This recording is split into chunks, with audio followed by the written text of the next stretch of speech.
Sedekah jariah ilmun yuntafa'u bihi, ilmu yang diajarkan. Ya.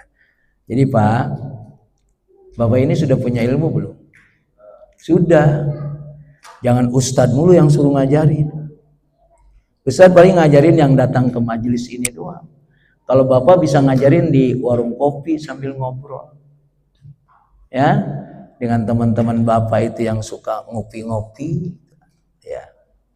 Sampaikan kebaikan kepada mereka. Ya. Karena kalau saya hanya ngajarin yang datang ke majelis saja nih. Mau ngopi-ngopi kayaknya nggak enak juga. Kecuali ngopinya sama Bapak bareng-bareng lain. Ya. Jadi sampaikan ilmu yang Bapak pernah tahu kepada orang lain, di mana itu menjadi bagian kewajiban. Untuk apa? Untuk supaya kebaikan yang kita sampaikan kepada orang lain, memang ada dua kemungkinan. Ketika Bapak nyampein mungkin lu kayak ustadz aja lu, paling begitu. Ya nggak apa-apa, terusin aja. Tapi nanti karena kebaikan itu tidak akan pernah hilang. Orang baru butuh kebaikan lagi kepepet biasanya. Ya, lagi diperlihatkan oleh Allah, nanti baru kelihatan. Nah, ketika dia mengalami itu, dia baru ingat, oh iya dulu si fulan pernah ngomong ke saya. Nah, di situ cara Allah membuka hatinya. Yang ketiga adalah waladun sholeh. Nah, tiga inilah yang sebetulnya amal ibadah kita lakukan di dunia, tapi pahalanya terus menerus.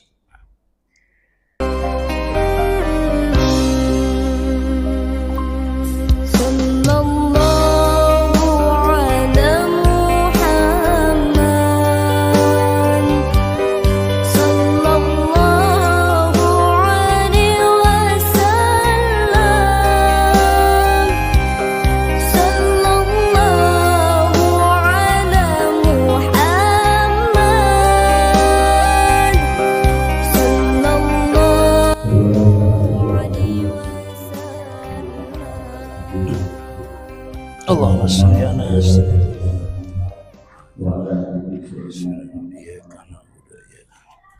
yang terhormati Ibu kita Al-Ustaz Profesor Yai yang alhamdulillah sudah berada.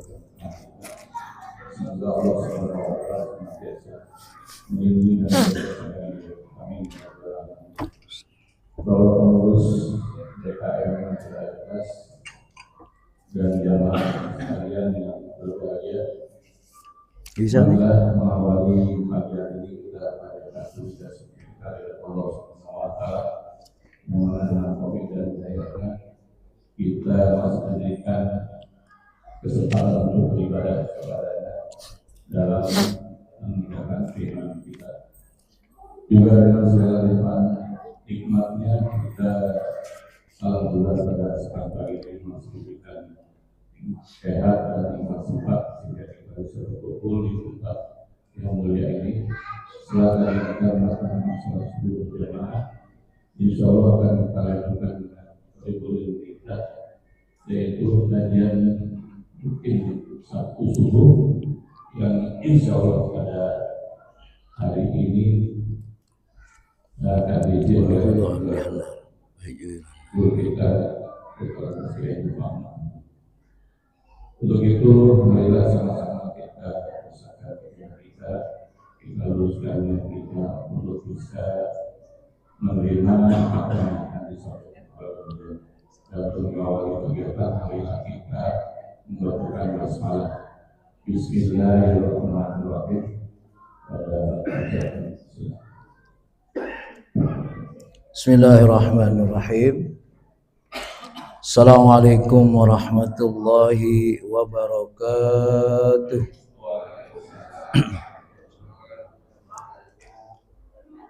Alhamdulillah. Alhamdulillahil qail fi kitabihil karim. A'udzu billahi minasyaitonir rajim. Innal ladzina qalu rabbuna Allah tsumma istaqamu tatanazzalu alaihimul malaikatu alla takhafu wa la tahzanu wa abshiru bil jannati allati kuntum tu'adun. Asyhadu an la ilaha illallah wa asyhadu anna Muhammadan abduhu wa rasuluh la nabiyya ba'dah amma ba'du. Alhamdulillah, kita bersyukur kepada Allah Subhanahu wa taala.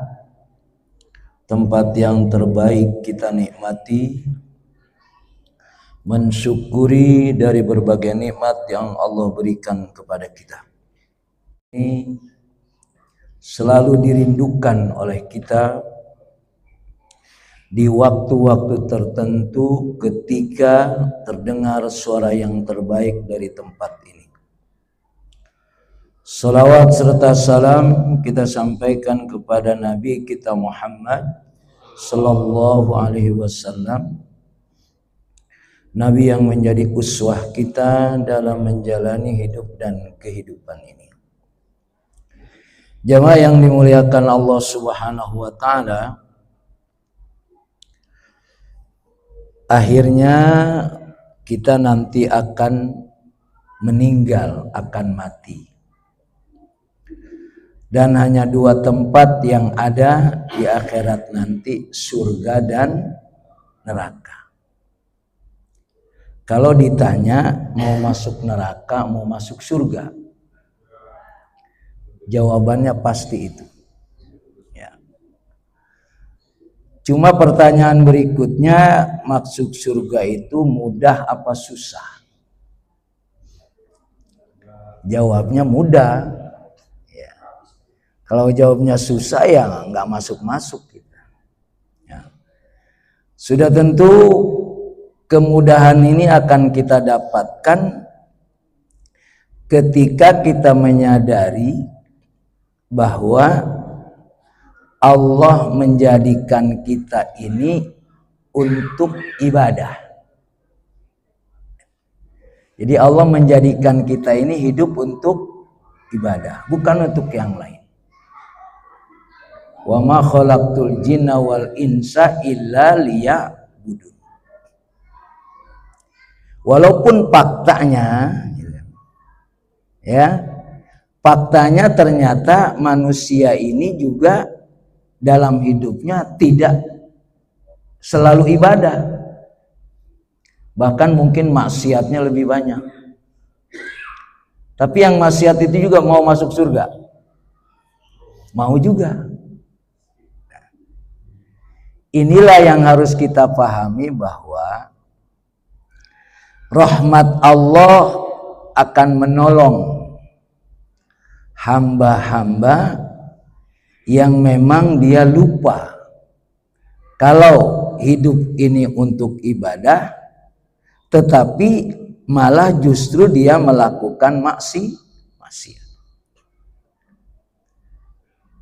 Jadi rahmat Allah ini memang harus kita pahami sebagai satu kekuasaan Allah terhadap hambanya yang berdosa. Kalau hamba Allah yang gak berdosa, selesai sudah. Kalau hamba tidak berdosa, berarti dia menikmati kehidupannya. Sekarang yang jadi masalah adalah bagaimana hamba Allah yang berdosa. Kira-kira hamba Allah yang berdosa sama yang gak berdosa banyakan mana? Gitu ya. Jadi kalau banyakan yang berdosa nih, surga siapa yang ngisiin? Ya. Jadi hidup ini memang berat. Ya, apalagi sudah berhadapan dengan duit, lebih berat lagi. Ya. Orang yang rajin sholat, rajin puasa, belum tentu dia sanggup menghadapi hidup ini. Apalagi kalau berhadapan dengan duit. As-salatul adah wasyamu zaladah fakhtabirin nas bilma. Salat itu amalan yang biasa. puasa itu amalan yang memberikan orang semangat. Buktinya apa? Ada anak-anak kita tuh kalau Ramadan puasanya bagus dia.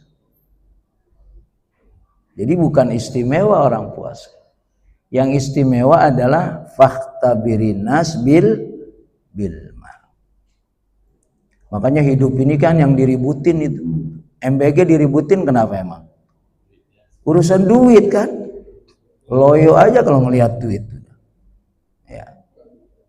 Nah, maka seberapa kita menjalani hidup ini adalah kembali kepada kesadaran kita untuk berbuat baik kepada Allah.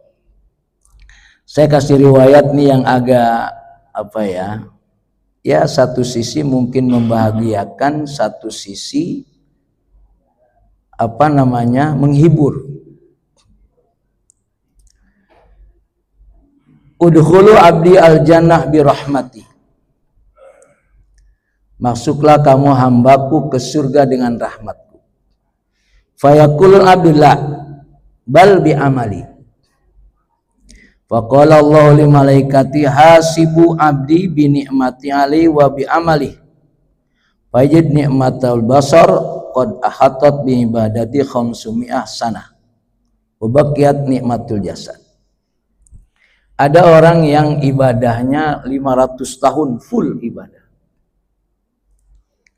Orang-orang dulu kan umurnya panjang. Ya. Umat Nabi Muhammad itu sebelum umat Nabi Muhammad umurnya Masya Allah. Ya. Ada yang berumur 500 tahun. Dan itu full ibadah.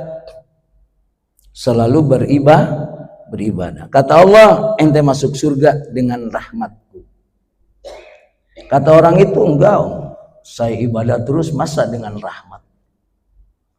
Jadi bahasanya seolah-olah ibadah dia 500 tahun itu cukup untuk masuk surga. Ya.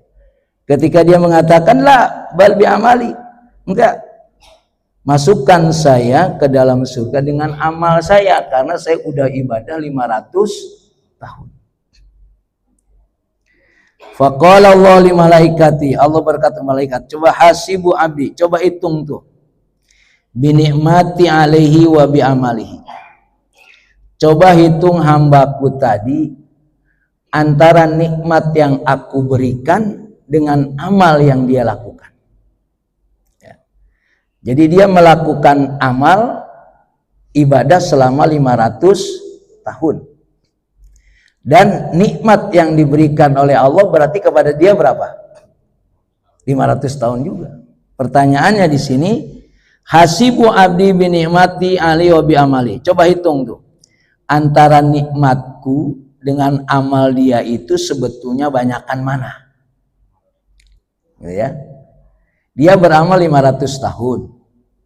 Terus Allah memberikan nikmat kepada dia, mana yang lebih banyak? Fayajid nikmatul basar qal ahatat bi ibadati khamsami'ah wa baqiyat nikmatul jasad.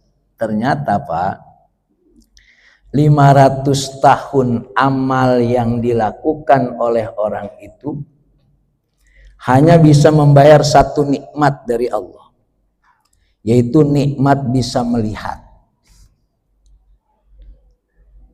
500 tahun ibadah terus. Kita umur 70 tahun, nakalnya 40 tahun. Ya. Jadi apa yang terjadi pada riwayat ini, ketika dia beribadah 500 tahun, ternyata dia lupa kalau dia bisa ibadah itu karena nikmat dari Allah. Makanya tidak ada yang kita bisa sombongkan dalam hidup. Karena semua yang bisa kita lakukan itu nikmat dari Allah. Fayaqul udkhulu abdi annar, fayju ilan nar, fayanadi ya rabbi rahmatika adkhilnil jannah. Fayaqul ta'ala radduhu. Nah, ketika dia udah kalau gitu masukin neraka nih. Ya. Karena dia tidak mau masuk surga dengan rahmat Allah. Kalau gitu masukin dia neraka. Setelah itu, ya Rabb, bi rahmatika adkhilnil jannah. Ya udahlah kalau gitu saya masuk surga karena dengan rahmat Engkau, bukan dengan amal saya. Terjadi dialog. Ya. Fayaqulullahu ta'ala radduhu.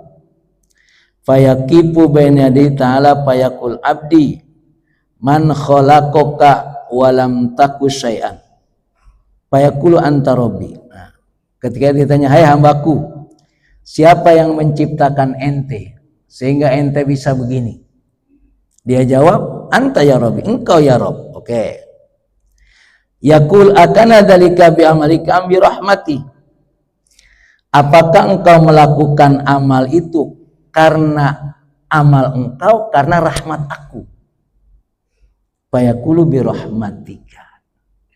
Maka kita datang ke masjid ini karena rahmat Allah, karena kasih sayang Allah. Sehingga apa yang kita lakukan ini, kalau bukan karena rahmat Allah, kita tidak bisa melakukannya. Sehingga tidak ada kesombongan buat kita ketika kita melakukan apapun. Apa yang kita punya ini, ya, jangankan jadi presiden, jadi RT lah sebut saja. Kalau memang itu adalah kebaikan, itu rahmat dari Allah. Sehingga amal kita ini, jamaah yang dimuliakan Allah Subhanahu wa taala, tidak akan pernah seimbang dengan nikmat yang Allah berikan. Sebanyak apapun amal kita yang kita lakukan, itu tidak pernah akan mengalahkan rahmat yang Allah berikan. Karena apa yang Allah berikan kepada kita itu bagian dari rahmat Allah, dan rahmat Allah itu kita jadikan untuk melakukan kebaikan kepada Allah Subhanahu wa taala. Itu umur 500 tahun. Yang 500 tahun itu full ibadah, ternyata hanya bisa membayar satu nikmat. Padahal nikmat yang Allah berikan kepada kita amat sangat banyak. Wa in ta'udu nikmatallahi la tuhsuha. Kalau engkau menghitung nikmat Allah, maka nikmat Allah itu tidak akan pernah bisa dihitung. Sebetulnya Allah itu memiliki rahmat itu berapa? Ya. Dikatakan ja'alallahu ar-rahmah mi'ata juz'in fa'amsaka indahu tis'an wa tis'ina juz'an wa anzala ilar adi juz'an wahidan yataraham al-khalqu hatta annal paras la tarfa hafiruha an waladiha khasyatan antusibah. Dari Abu Hurairah, aku mendengar Rasul mengatakan Allah memiliki rahmat 100 rahmat. 100 rahmat. Tapi amsaka indatis anwatis inajuzan, yang 99 itu tidak diberikan kepada makhluk, yang diberikan cuma 1. Masya Allah. Ya. Dari 100 rahmat yang Allah miliki, ya, anzala ilal ardi juz'an wahidan, hanya 1 diturunkan oleh Allah untuk makhluk yang ada di bumi. Sehingga 1 rahmat itu yataraham al khalqu, saling kasih sayanglah para makhluk. Cuma ini yang dicontohkan nih kuda. Sampai kuda itu ngangkat kaki nggak nginjek anaknya, saking takut anaknya keinjek. Kalau manusia mah saling nginjek biasanya. Iya. Jadi rahmat Allah ini diperlihatkannya kepada binatang ini. Ya. Dari 1 rahmat itu terlihat seekor kuda tidak menginjak kakinya, tidak menginjakkan kaki ke anaknya karena ada rasa kasih sayang. Kalau manusia justru saling injak nih masalahnya. Nah, jadi makanya kan ada contoh bahwa manusia itu lebih buruk daripada binatang. Ya.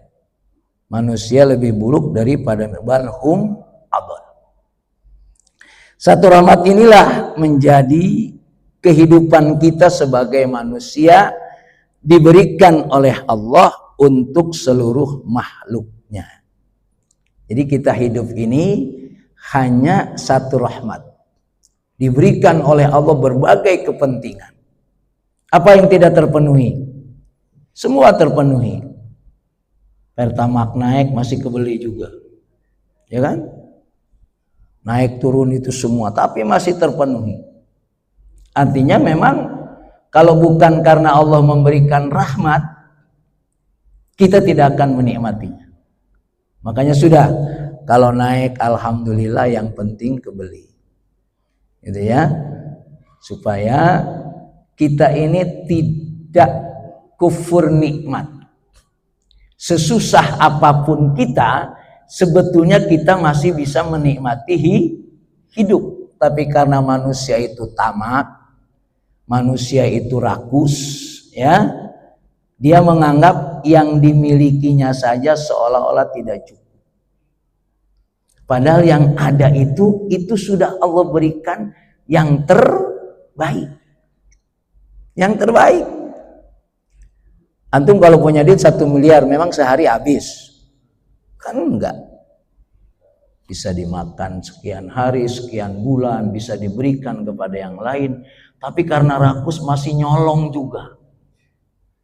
Gitu ya. Itulah sifat manusia. Dan itu memang penyakit. Ya. Yang namanya penyakit wahan. Hubbud dunya wa karahiyatul maut. Cinta dunia dan ogah mati.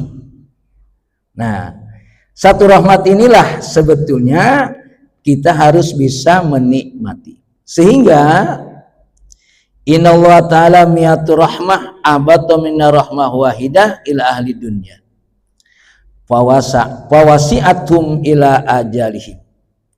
Wa innallaha qabid tilka rahmah yaumal qiyamah wayaduha ilan nikmatin wa tis'in fayakumali mi'ah rahmatan li awliyai wa ahli ta'ah. Akhirnya selesailah hidup manusia ini. Kiamat datang. Rahmat yang satu itu udah, rahmat yang satu disatukan menjadi 100 rahmat. Untuk di mana? Untuk di akhirat.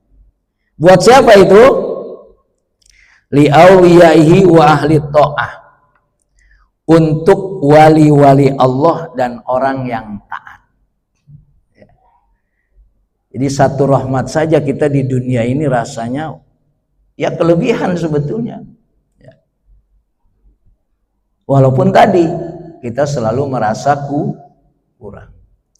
Nanti satu rahmat itu diberikan kepada yang 99 menjadi 100. Di hari kiamat, rahmat itu Allah menjadi 100 untuk siapa? Li auliyaihi wa ahli ta'ah, untuk orang-orang yang taat kepada Allah dan waliullah. Waliullah itu apa? Orang yang takut kepada Allah. Ada orang yang takut kepada Allah tapi amalnya tidak banyak, tapi dia masuk surga. Ini untuk memahami rahmat, ya, supaya bapak-bapak atau kita yang merasa dosanya banyak nggak putus asa. Yang putus asa itu hanya orang-orang kafir, ya. Yang putus asa hanya orang-orang kafir terhadap rahmat Allah. Jadi ketika ada orang dia mau meninggal, mau meninggal, dia berpesan, tapi ilmu ini jangan dipakai ya. Yang dipahami ini rahmatnya, bukan amaliyahnya. Nanti saya keliru nanti. Ya, yang saya sampaikan ini adalah memahami rahmatnya. bukan supaya diamalkan. Jadi ada orang yang mau meninggal, sebelum meninggal dia berpesan, nanti kalau saya mati bakar saya. Kalau saya mati bakar. Lalu abunya yang separuh dibuang di laut, yang separuh dibuang di darat. Matilah orang itu, dan pesannya tadi dilakukan oleh keluarganya. Lalu setelah itu Allah minta kepada malaikat mengumpulkan abu yang ada di darat dan ada di laut. Ditanya oleh Allah, kenapa ente memerintahkan kepada anak ente atau keturunan ente supaya dibakar? Apa jawabannya, Pak? Jawabannya, ya Allah, saya takut kepada engkau karena dosa saya banyak. Jawabannya, saya takut kepada engkau karena dosa saya banyak. Dengan kalimat saya takut kepada engkau karena dosa saya banyak, dimasukin dia ke dalam surga. Jawabannya karena apa? Takut kepada Allah. Karena ada yang bilang di negara kita ini, kepada manusia nggak takut, sama Allahnya nggak takut. Kan pernah dengar begitu? Ya. Kan ketika sumpah itu saya berjanji demi Allah, kan gitu kan ya. Tapi setelah gitu malah pada korupsi. Kepada Allah saja dia tidak takut, apalagi kepada manusia. Jadi riwayat ini adalah harus kita pahami bahwa rasa takut pada diri kita itu harus ada. Cuma memang manusia akhirnya tetap saja melakukan dosa. Karena rasa takutnya hilang waktu itu. Tapi setelah itu dia menyadari, astagfirullahaladzim. Jadi jangan habis mencuri, astagfirullah, terus mencuri lagi. Ya. Jadi yang harus dipahami ini adalah rasa takut kepada Allah. Orang yang tadi matinya dia dibakar, dia pikir kalau udah dibakar di dunia selesai kira-kira. Ya, ternyata setelah ditanya oleh Allah bahwa rasa takut itulah yang menyebabkan dia dimasukkan ke dalam surga. Nah, pertanyaannya adalah pada diri kita ini, ada enggak rasa takut? Hatta kalau kita habis melakukan dosa, ada rasa takut. Karena ada orang habis melakukan dosa senyum-senyum gitu ya. Ya, itu yang pakai baju oranye kan senyum-senyum juga itu. Ya. Seperti ya, paling gua di penjara juga enak entah. Gitu.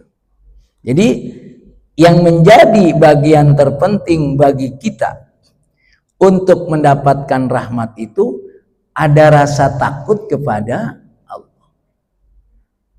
Termasuk ketika kita melakukan dosa, itu juga ada rasa takut. Karena memang manusia tidak luput dari dosa, ya kan? Tidak luput dari dosa manusia. Dia sudah berusaha untuk melakukan kebaikan, terus beribadah, tapi ternyata terperosok melakukan keburukan. Tapi setelah melakukan keburukan, dia merasa ada rasa takut. Hahwahada. Ini yang paling penting. Cuma jangan sampai nanti rasa takutnya setelah meninggal. Jadi rasa takut kita harus ada sebelum mati ini. Ya. Kisah tadi itu sebetulnya menjelaskan rahmat Allah. Ya, makanya saya bilang amalnya jangan diikuti. Ya. Kita hidup memahami apa yang diriwayatkan tadi adalah semua yang kita lakukan kita pahami ketika kita dalam posisi masih hidup. Karena kalau sudah meninggal, idza mata ibnu adama in qata amaluhu, selesai sudah. Dosa ya dosa, berbuat baik dia dapat pahala. Ya. Tinggal ketika dia sudah meninggal, mungkinkah dia mendapatkan kebaikan-kebaikan? Mungkin dari 3 amal tadi. Ya, idza mata ibnu adama in qata amalu ila min salasin shadaqatun jariyah au ilmin yuntafabi aw waladun sholih. Ya. Jadi kita sudah meninggal, makanya jamaah yang dimuliakan Allah Subhanahu wa taala, dalam rangka kita mendapatkan kebaikan setelah kita meninggal, 3 ini. Sedekah jariyah. Nih Masjid Al-Ikhlas ini Bapak bangun. Mudah-mudahan menjadi sedekah jariyah. Pahalanya terus mengalir. Apalagi Rasul bilang man bana lillahi masjidan banallahu lahu baitan fil jannah. Siapa yang bangun masjid, Allah akan bangunkan rumah di surga. Ya. Kalau Bapak memang merasa bangun, pengen ketemu surga, ya buru-buru boleh. Saya yang bangun masjid ini alhamdulillah, supaya nanti dilihatin surga. Kalau sekarang belum kelihatan. Kalau pengen buru-buru ya buru-buru mati.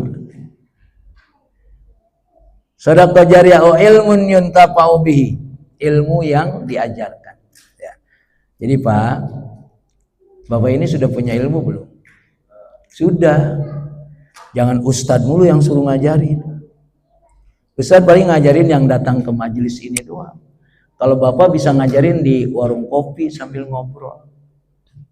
Ya, dengan teman-teman Bapak itu yang suka ngopi-ngopi. Ya. Sampaikan kebaikan kepada mereka. Ya. Karena kalau saya hanya ngajarin yang datang ke majelis saja nih, mau ngopi-ngopi kayaknya nggak enak juga, kecuali ngopinya sama Bapak barang-barang lain. Ya. Jadi sampaikan ilmu yang Bapak pernah tahu kepada orang lain, di mana itu menjadi bagian kewajiban. Untuk apa? Untuk supaya kebaikan yang kita sampaikan kepada orang lain, memang ada 2 kemungkinan. Ketika Bapak nyampein mungkin lu kayak ustadz aja lu, paling begitu. Ya nggak apa-apa, terusin aja. Tapi nanti karena kebaikan itu tidak akan pernah hilang. Orang baru butuh kebaikan lagi kepepet biasanya. Ya, lagi diperlihatkan oleh Allah, nanti baru kelihatan. Nah, ketika dia mengalami itu dia baru ingat, oh iya dulu si fulan pernah ngomong ke saya. Nah, di situ cara Allah membuka hatinya. Yang ketiga adalah waladun sholih. Nah, 3 inilah yang sebetulnya amal ibadah kita lakukan di dunia, tapi pahalanya terus menerus. Maka ada beberapa ayat yang istimewa kaitannya dengan rahmat. Ya. Karena kalau kita sudah punya rasa takut kepada Allah, ya, kita akan terus berusaha. Ya. Walaupun habis melakukan dosa, kita terus ada rasa takut memperbanyak istighfar. Karena manusia memang tidak luput dari dosa. Bahkan ada riwayat, Pak, kalau hamba ini tidak ada yang berdosa, maka hamba itu akan Allah buang semua, akan Allah hancurkan. Karena sifat Ghafurur Rahim tidak ada manfaatnya. Jadi makanya kita tenang aja, Pak. Ya, tenang aja kita melakukan dosa, asal kita terus bertobat, terus ada rasa takut, dan itu munculnya sebelum meninggal. Jangan sampai udah mati baru muncul. Ya. Ada beberapa ayat menjadi satu sikap kita. yang memang Allah tidak memberikan kepada orang itu rahmat. Pertama, innallaha la yughayyiru ma innallaha la yaghfiru ayyushraka bihi wa yaghfiru ma duna dzalik liman yasha wa may yusyrik bihi faqad dhalla dhalalan ba'ida. Allah tidak akan mengampuni dosa syirik. Ya, tidak mengampuni dosa syirik. Ini masalahnya kita takut kepada Allah itu masih ada syirik. Kan orang takutnya sama KPK. Bukan takut sama Allah. Orang takutnya sama hakim atau jaksa. Makanya hakimnya kasih duit. Biar dia bilang salah tapi tidak dibilang salah. Itu syirik. Ya. Itu syirik. Kan ada orang ini punya kehidupan ini, dia tidak takut kepada Allah. Dia takutnya kepada jaksa, hakim, polisi. Tapi kalau jaksa, hakim, polisi udah kasih duit, aman dah. Ya. Kalau kata Jainuddin Amjad, yang ribut kan ente, Allah diem aja katanya. Nah, syirik inilah yang tidak bisa diampuni oleh Allah. Artinya, dosa apapun selain syirik tadi, itu bisa Allah ampuni dengan rahmat Allah. Karena kan kita bisa jadi melakukan sesuatu itu dengan apa? Dengan kebodohan. Adam ketika dia dikeluarkan dari surga karena digoda oleh setan, lalu Adam mengatakan Rabbana dzalamna anfusana wa illam taghfir lana wa tarhamna lanakunanna minal khosirin. Karena itu dosa yang tidak syirik, dosa ya kesalahan yang mestinya ditinggalkan tapi dikerjakan. Perhatikan amalia kita. Apakah kita melakukan sesuatu itu kan sebetulnya mestinya kita tinggalkan tapi kita kerjakan. Atau mestinya kita kerjakan tapi kita tinggalkan. Nah, maka Allah tidak akan mengampuni dosa syirik. Artinya Allah tidak akan memberikan rahmat kepada orang yang musyrik. Orangnya musyrik, amaliyahnya syirik. Yang kedua, walau annahum idzalamu anfusahum ja'uka fastaghfirullah wastaghfara lahumur rasulu lawajadullaha tawwabar rahim. Kalau saja mereka melakukan kedoliman kepada diri mereka sendiri, ja'uka, lalu datang kepada engkau ya Allah, fastaghfirullah, minta ampun kepada engkau ya Allah, wastaghfara lahum, lalu Allah ampuni, lawajadullaha tawwabar rahim. Ya. Maka ketika kita sadar kita banyak dosa, lalu kita mohon ampun kepada Allah dengan banyak istighfar, lawajadullaha tawwabar rahim. Allah akan memberikan kepada kita rasa kasih sayang atau rahmat tadi, selama kita tidak syirik. Karena syirik sekarang ini kan beda, Pak. Syirik modern. Ya. Jadi orang takut dipecat karena ini dan itu. Itu syirik modern. Ya. Pokoknya harus jadi wakil presiden, gimana caranya? Karena kalau nggak jadi wakil presiden begini kira-kira. Nah, jadi gambaran kehidupan kita ini menyandarkan kepada selain Allah itu syirik. Ya. Cuma syiriknya memang sangat tipis. Bahkan sampai orang yang melakukan kebaikan bukan karena Allah itu disebut syirik. Riya itu kan syirkul asghar. Ya. Kita melakukan kebaikan tapi bukan karena Allah, karena manusia. Ya. Biasanya orang mau jadi anggota dewan, baik nggak? Mau jadi presiden baik nggak? Baik, bagiin sembako, ya kan? Bagiin macam-macam lah.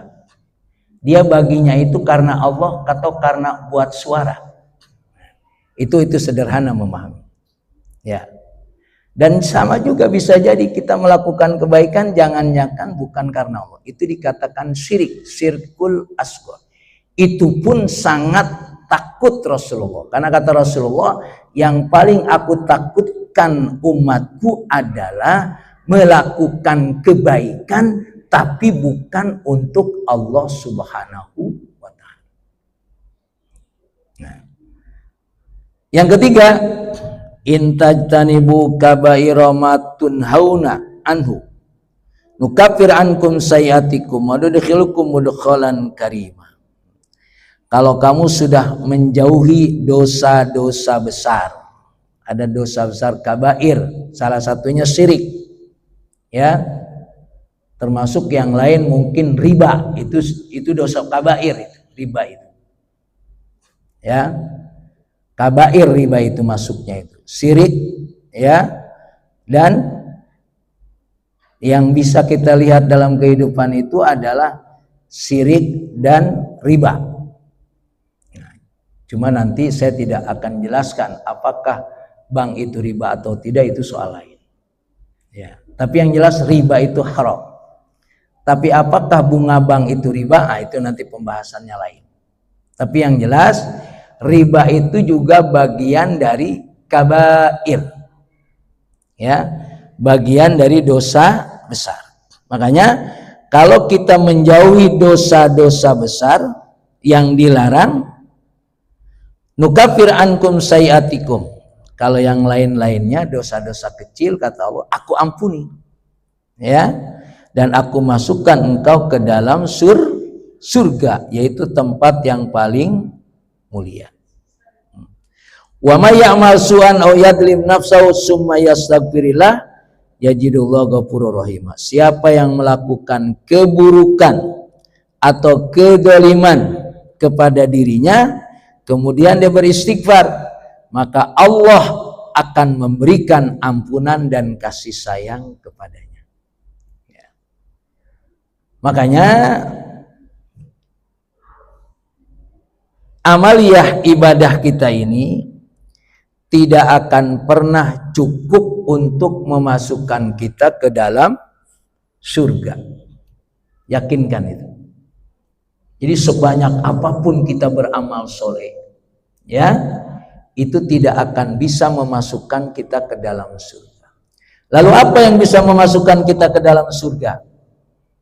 Yang bisa memasukkan kita ke dalam surga adalah rahmat Allah. Bagaimana kita mendapatkan rahmat Allah? Inna rahmatallahi qaribun minal muhsin. Rahmat Allah itu dekat dengan orang-orang yang selalu melakukan kebaikan karena Allah. Muhsin itu melakukan kebaikan karena Allah. Karena tidak semua kebaikan yang kita lakukan karena Allah. Ya ada nyerempet-nyerempet dikit lah. Ya. Ente tumben baru ngaji sekarang. Nggak enak sama DKM, udah lama nggak ngaji misalnya gitu. Itu nyerempet-nyerempet tuh. Ya. Karena kan manusia ada rasa ya, rasa nggak enak kan ada. Ya. Makanya saya ingat betul dulu waktu pengurus MUI Kota Tangerang itu, Ustaz, antum jarang ngaji nih ke wali kota. Ana bilang yang ngaji ke wali kota udah banyak. Camat ngaji. Ya. Pokoknya pejabat banyak ngaji dah. Ya. Kan saya ada jadwal taklim. Daripada saya ngaji, lebih baik saya ngajar aja.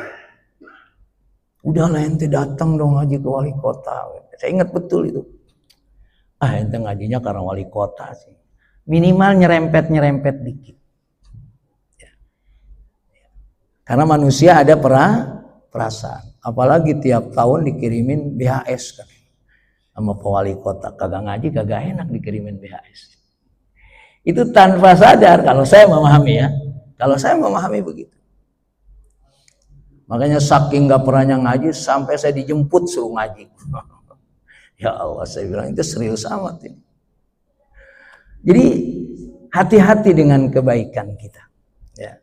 Karena kebaikan kita juga bisa jadi. Nah, makanya inna rahmatullahi qaribun minal muhsinin. Karena Pak, kebaikan yang kita lakukan itu sebetulnya kebaikan yang mana? Ya.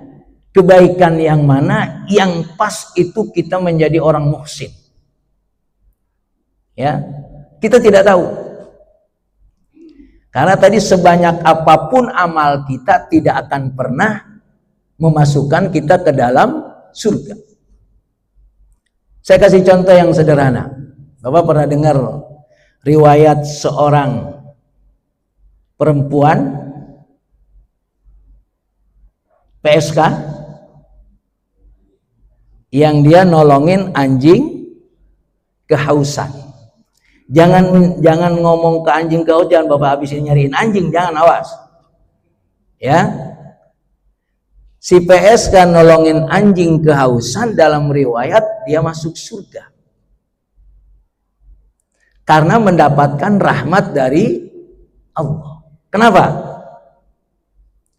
Karena dia nolongin anjing. Kalau orang berbuat baik kepada anjing, ada nggak harapan dari anjing?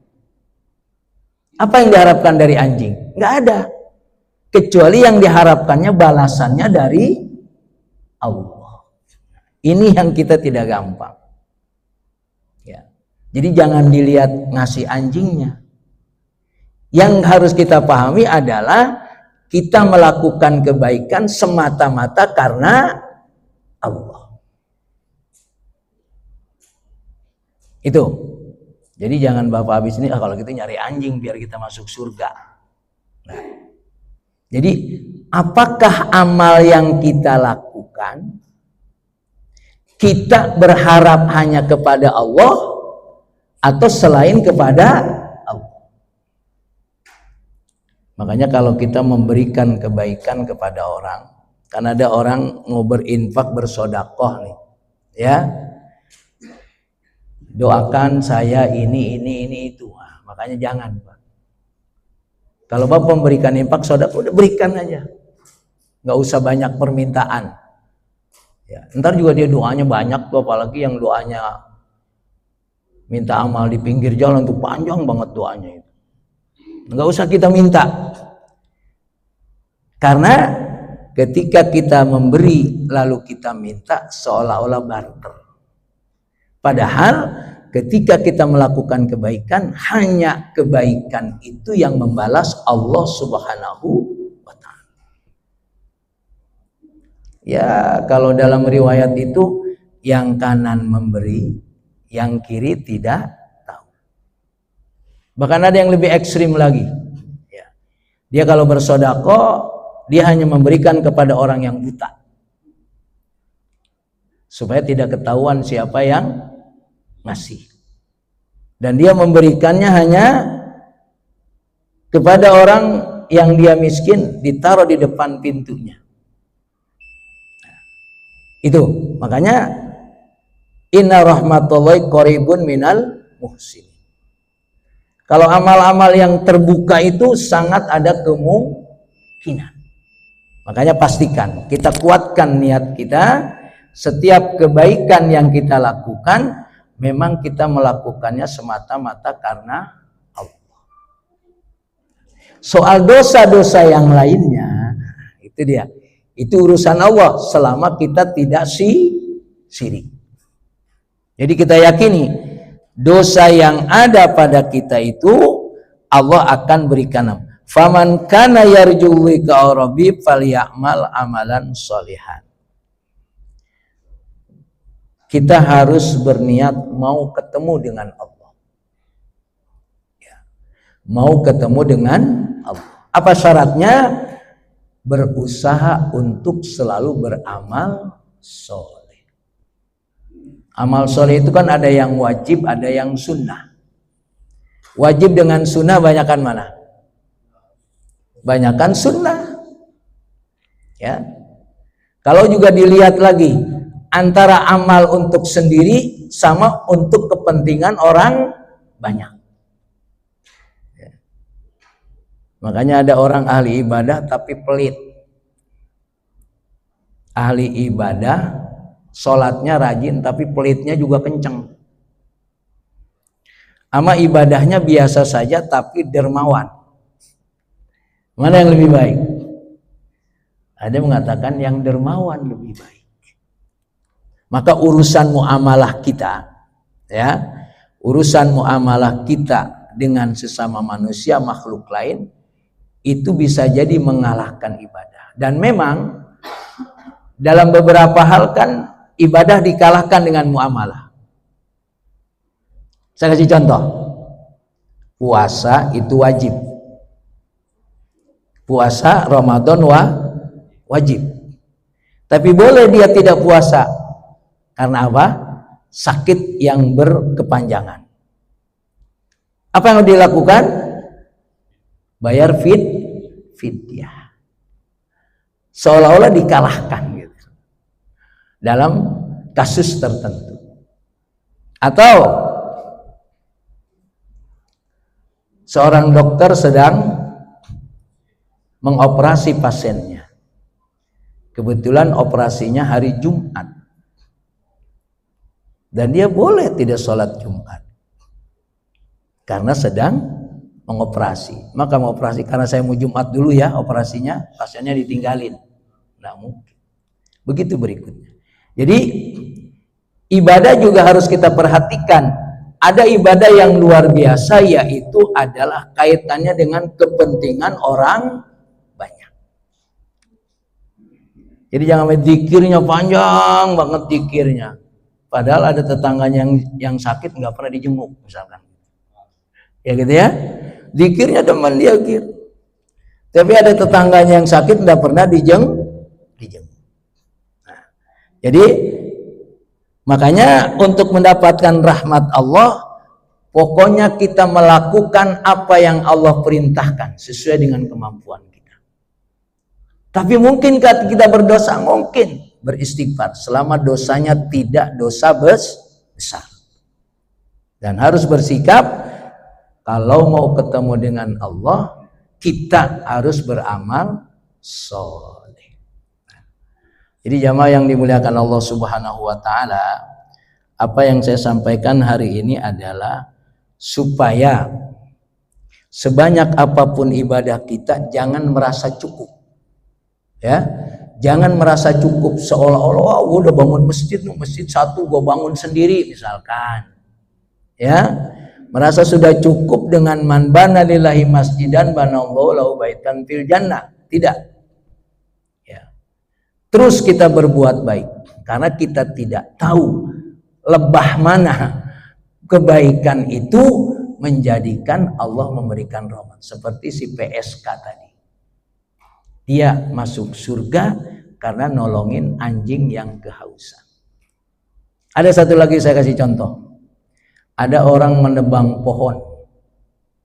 Di dalam kitab Riyadhus Shalihin. Dia nebang pohon. Ketika dia melihat pohon, kata dia, ini pohon kalau saya nggak tebang ini membahayakan orang. Ya. Kalau saya tidak tebang, pohon ini membahayakan orang. Dan dia mau menyelamatkan orang. Maka dia tebang pohon itu. Akhirnya dalam riwayat dia masuk surga.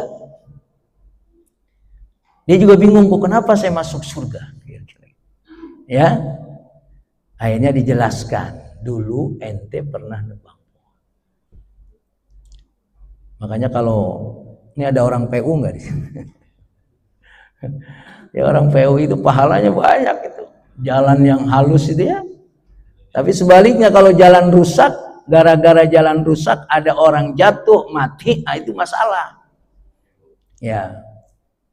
Jadi banyak yang kita bisa perbuat, bukan hanya di urusan di masjid saja. Sesuai dengan profesi kita. Makanya jangan sampai kita ini melakukan syirik. Hal-hal yang lain lakukan semampu kita, karena kita tidak tahu amal yang mana yang akan memasukkan kita ke dalam surga, karena sebanyak amal yang kita lakukan tidak akan pernah bisa memasukkan kita ke dalam surga. Makanya doanya Rabbana atina min ladunka rahmatau wa hayyi lana min amrina rasada. Wallahu a'lam bishawab. Assalamualaikum warahmatullahi wabarakatuh. Waalaikumsalam. Alhamdulillah, tadi sama-sama kita simak materi kajian pada pagi hari ini.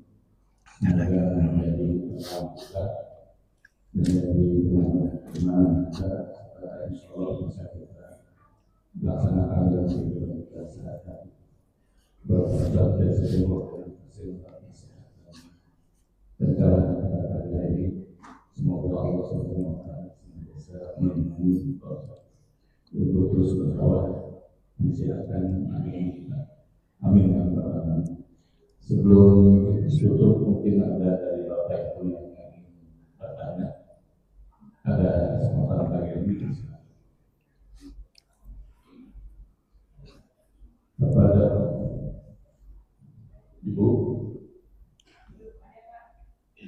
ada, belum.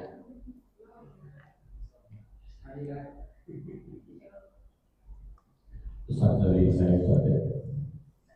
Ini mungkin diskusi aja Ya. terkait dengan rahmat, materi ini untuk bagaimana kita istilahnya berharap dari Allah itu surga.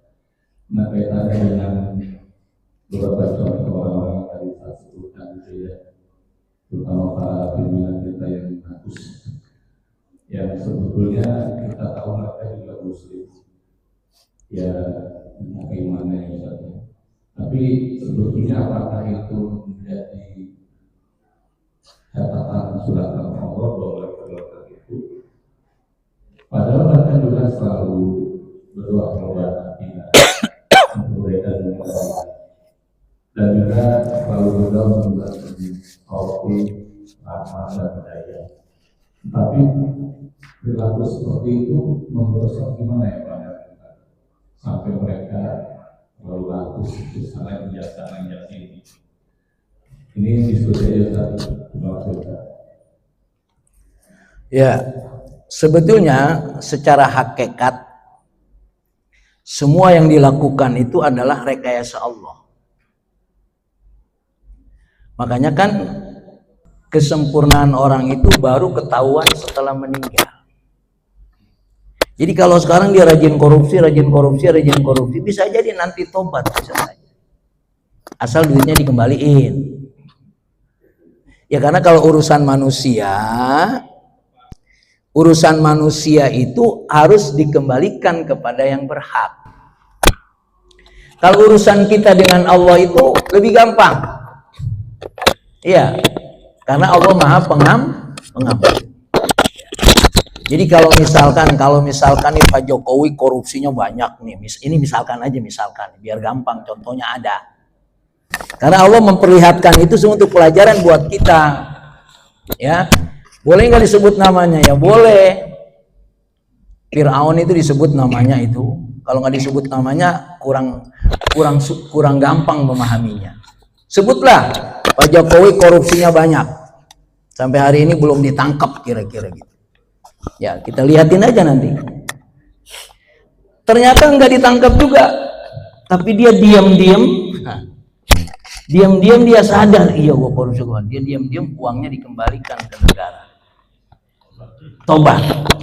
Ya. Selesai sudah.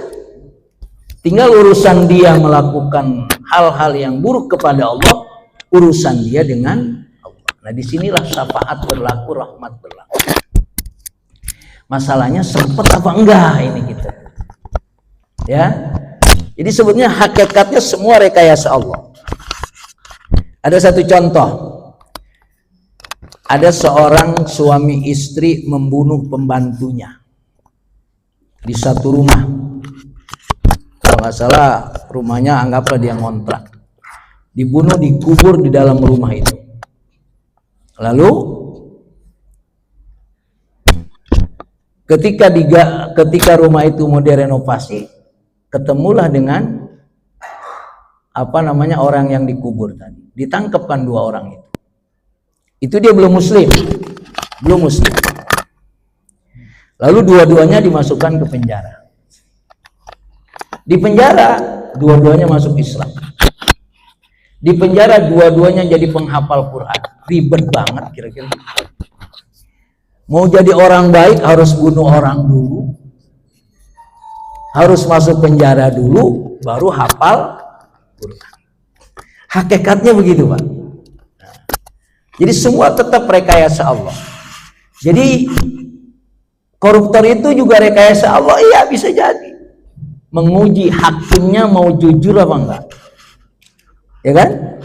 Kalau tidak ada koruptor, hakim jujur apa enggak? Kalau kita melihat hakikat, tapi jangan dipahami kalau gitu saya begini karena Allah. Nah, awas, hati-hati juga. Ya. Kalau gitu saya nggak bangun-bangun subuh karena Allah. Nah, bukan begitu memahaminya. Ya.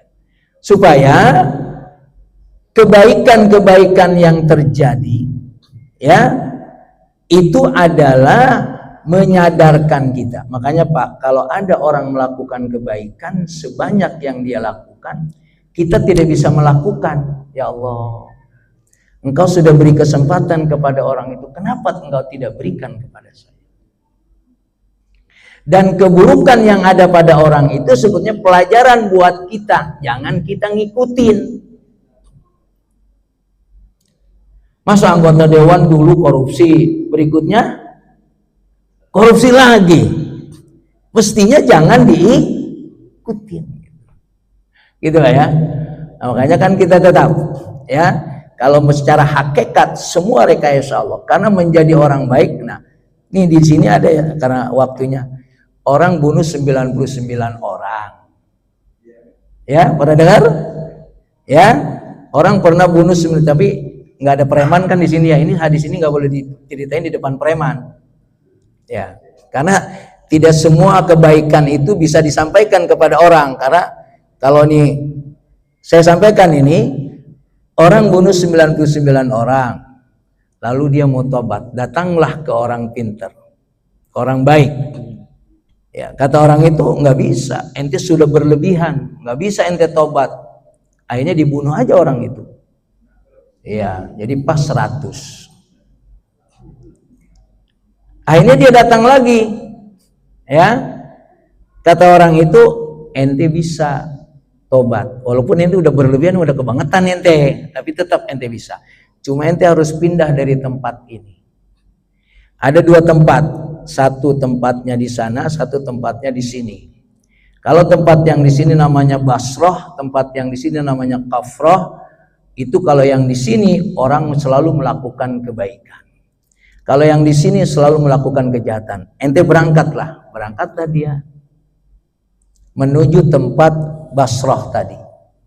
Sebelum nyampe ke tempat dia mati. Sebelum nyampe tempat dia sudah mati. Malaikat rahmah dan malaikat adab berantem. Kata malaikat adab, ini makanan gua nih. Kata malaikat rahmat, enggak. Akhirnya dia mengadu kepada Allah. Kata Allah, ukur. Ya, ke tempat mana dia yang lebih dekat? Ternyata lebih dekat ke tempat yang baik. Jadi kalau urusan dengan Allah gampang Pak, ini urusan dengan manusia rada susah. Karena rahmat Allah diberikan kepada orang yang berdosa tapi kepada Allah. Atau bagaimana manusia supaya bebas dari kehidupan? Tidak bisa kalau urusan manusia dengan manusia. Ya makanya kalau saya contoh tadi, kalau Jokowi memang dia mengembalikan, bisa saja dia surganya lebih hebat. Karena dia sadar sebelum mati ini akan berbahaya. Tapi kalau ustadz juga merasa dirinya hebat, ya, bahkan yang haji juga masih dicolong juga sama ustadz duitnya, itu kan ya. Nah, jadi tidak bisa kebaikan itu menjadi alasan. Semua akan mendapatkan sesuai dengan rahmat Allah. Wallahu a'lam bishawab.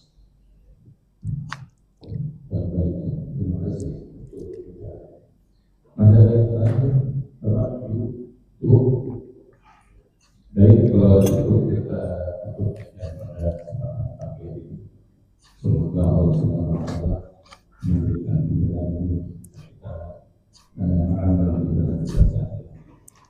Mari kita berdoa dalam berdoa. Alhamdulillah.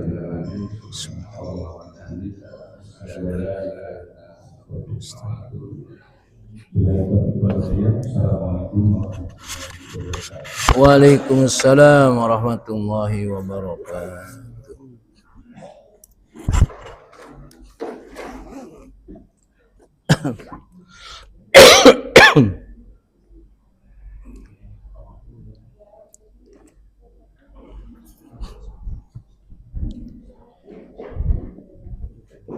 Allah.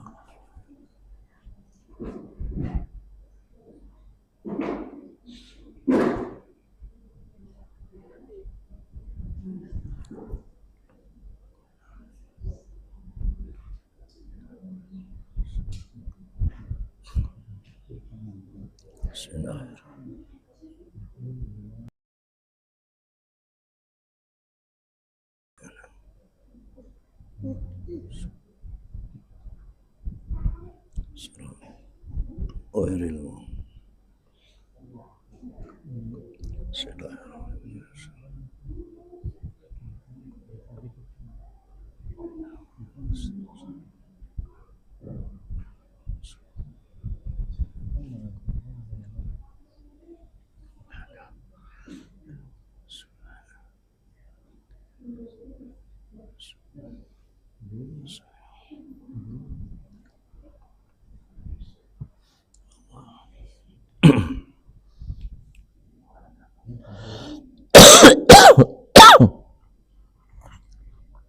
Allah.